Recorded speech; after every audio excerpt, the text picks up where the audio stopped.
let's finish our walk, and while we're doing that, I want to ask you a question about the Junonia. Why do people get their picture in the paper for finding a Junonia? What is so special about that shell? Well, there are two shells that are sort of the prizes, and the Junonia is one. I guess the reason is that it's a beautiful, beautiful shell. It's a cream-colored shell with like little, with big dots on it, and you don't find them that often. We find them out in the deeper water, but not on the beach as much.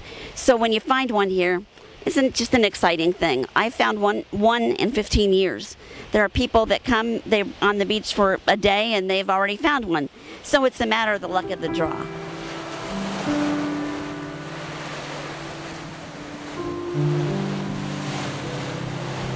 Well, maybe some people aren't into the whole adventure of things. And so they may not be capable physically of walking on the beach, and that's a way to start a collection. Or you might want to round out your collection. Oh, what'd you find there, Drew? Well, I'm not sure what you would call it, but is this something? It is. It is. We'll talk about both of them, actually. One's beautiful and one's not so beautiful. This is a giant cockle, and it's one of the more common shells on Sanibel. And kids love these. They just really enjoy collecting them. And then next to it is something that as a child I remember picking up the first time and saying to my grandmother, "Ooh, that's ugly." And what I learned from her is that beauty is in the eye of the beholder. And she showed me how there are barnacles often on pen shells. This is called a pen shell.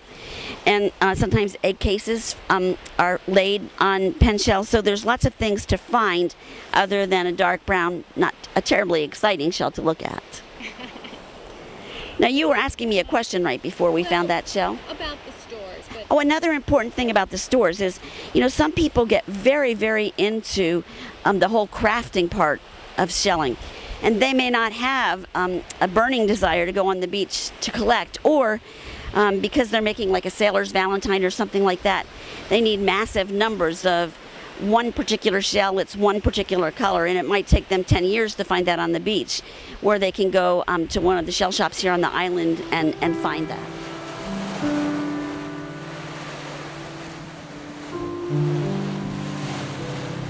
It's one of the most exciting times here. I say you can feel it in the air. It's like people show up in droves, and it's not just people that are local, it's people from all over the world. And it's called the Shell Show, the Sanibel Captiva Shell Show. It's put on by, not by the museum, although we certainly support it, but it's put on by the Shell Club here on the island.